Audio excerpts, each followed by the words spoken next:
समाज में कहाँ हम गलती करते हैं, मेरे जीवन का अनुभव क्या कहता है जरा सुनिएगा। गलतियां कहाँ करते हैं हम लोग, सुनिए। एक दोस्त, एक आदमी है जिसके 4-6 दोस्त हैं। 4-6 दोस्त साथ में बैठ के चाय पीते हैं, साथ में ही खाते पीते हैं और साथ में अधिक समय गुजारते हैं। तभी क्या हुआ, उन 4 दोस्तों में जो एक दोस्त था वो सोचा कि अपने दोस्तों के साथ में व्यर्थ में समय गुजारता हूँ, कभी यहाँ घूम रहा हूँ, कभी यहाँ चाय पी रहा हूँ, कभी यहाँ, तो समय व्यर्थ जा रहा है। तो एक दोस्त ने सोचा क्यों ना मैं अपना खुद का बिजनेस शुरू कर दूं, क्यों ना मैं अपना खुद का कुछ काम शुरू कर दूं। तो एक ने काम स्टार्ट किया, अपना कुछ बिजनेस, और वो उसमें आगे बढ़ने लगा। जब वो आगे बढ़ने लगा तो उसके जो 3 दोस्त थे, अब उन तीनों को लगा यार ये तो हमसे बहुत आगे चला गया। फिर वो 3 कौन हो गए, वही 3 हो गए उसके सबसे बड़े, वही 3 दुश्मन। कहीं बाजार से लाने नहीं पड़ते कि चलो भैया तुम हमसे दुश्मनी करो। दुश्मन हमें कहीं बाजार से लाने नहीं पड़ते। आप वो एक लड़का, एक व्यक्ति जो सफल हो गया तो उसके अपने वो दोस्त, वो 3 बन गए दुश्मन, और वह उसको खींचने लगे कि हम जैसे हैं तुम भी ऐसी रहो हमारी तरह। कहाँ आगे जा रहे हो, है ना, तुम भी हमारी तरह रहो। तो समाज में आप ये गलती करते हैं कि आप पहले ज्यादा किसी को मुंह लगा लेते हैं, फिर वही लोग जिनके साथ आप उठते बैठते थे वही लोग आपकी बुराई करने लग जाते हैं, वही आपको उलझाने लग जाते हैं, वही आप पर मिथ्या आरोप लगाने लग जाते हैं। इसलिए कहा करता हूं कि समाज में ज्यादा लोगों के बीच में उठना बैठना भी बुरा है। 4 जगह उठे बैठेंगे 4 बातें होंगी। 4 बातों में कौन सी बात किसको बुरी लग जाए और कौन सी बात का वो राई का पहाड़ बना दे। इसलिए समाज में ज्यादा लोगों के साथ उठना बैठना भी अच्छा नहीं। आप किसी को अपने घर बुलाइए, आप एक बहुत बड़ा घर बनाइए, आप बहुत कामयाब हो जाइए, तो आप जिनको अपने घर बुलाएंगे, तो जो आपके घर आएंगे, आप शादी में बुलाइए, बच्चे के जन्मदिन में बुलाइए, किसी को समाज को आप बुलाते हैं, सब लोग आते हैं। तो सब लोग आते हैं तो जरूरी नहीं है कि बहुत लोग आपको आशीर्वाद देने ही आए हैं। कुछ लोग आपका वैभव देखकर ईर्ष्या पाल ले, अरे इनके पास इतना है, अरे तो इतनी तरक्की कर गए। वो आपसे मिलेंगे, आपका सब देखेंगे और जाकर के आपसे ईर्ष्या द्वेष चालू कर देंगे। इसलिए ज्यादा लोग उनके साथ उठो बैठो जो सदा भगवान की चर्चा करें, सत्संग किया करो, सत्संग में उठो बैठो, व्यर्थ की प्रपंच पंचायत में ना उलझें, यही सार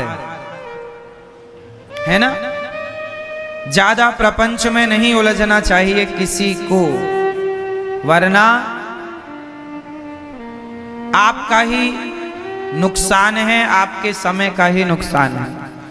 एक गांव का एक आदमी शहर चला गया और शहर जाकर उसने पहली बार लालटेन लेकर के आया। क्या लाया, जब लालटेन शुरू चला था तो लालटेन का भी एक क्रेज था। लालटेन जानते हैं आप लोग, लालटेन लेके आया।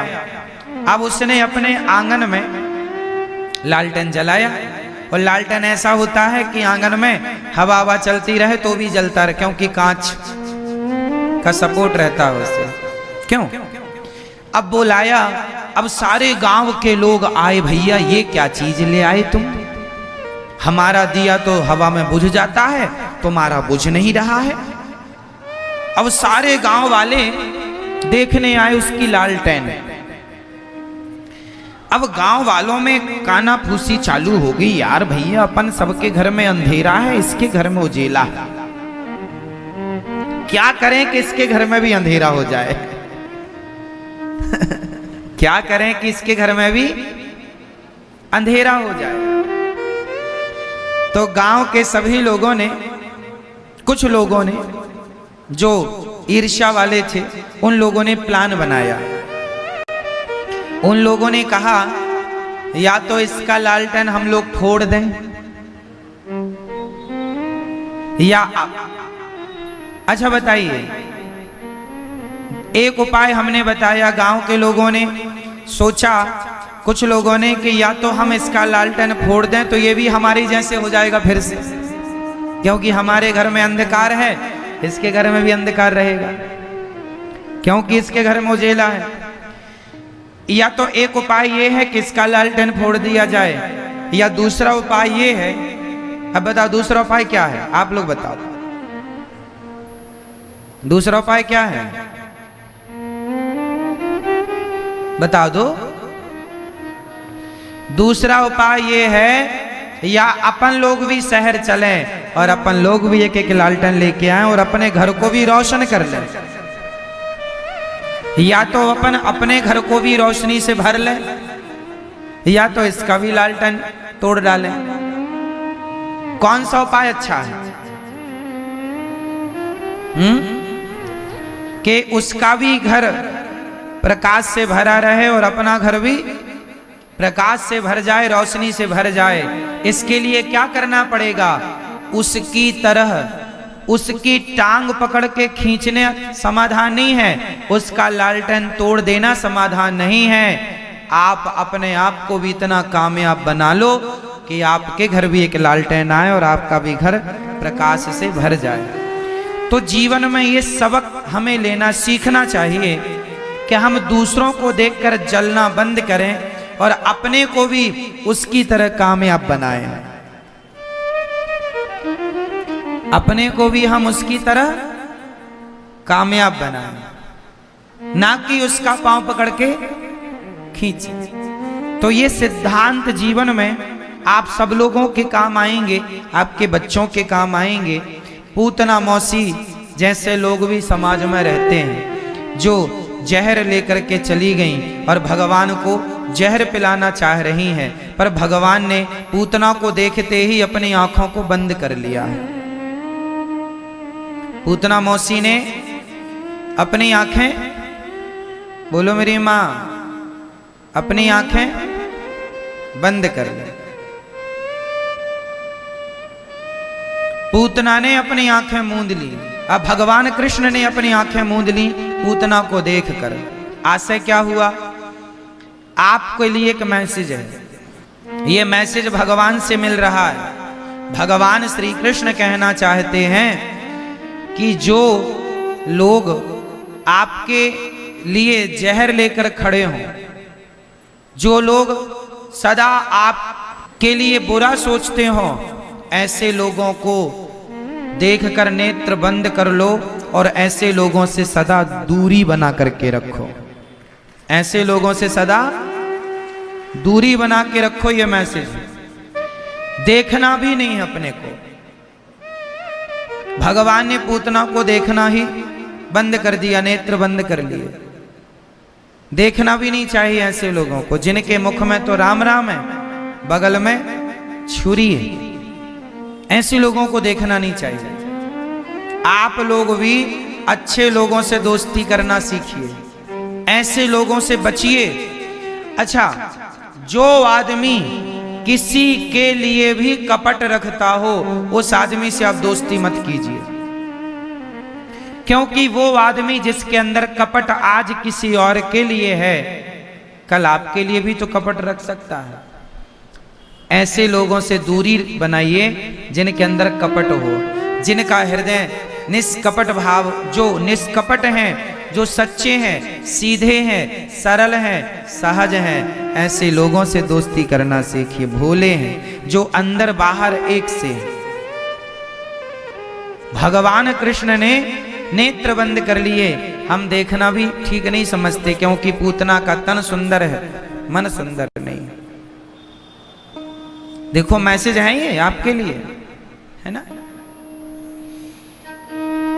भगवान को पूतना ने उठाया और अपना स्तन मुंह में दे दिया। भगवान ने जहर पिया, जहर पीने लग गए भगवान। और जहर पीने के बाद भगवान ने क्या किया,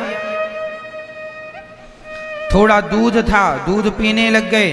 अब थोड़े से प्राण थे पूतना के, भगवान श्री कृष्ण ने प्राण पीने शुरू कर दिए और प्राण पी करके पूतना को मार दिया भगवान ने।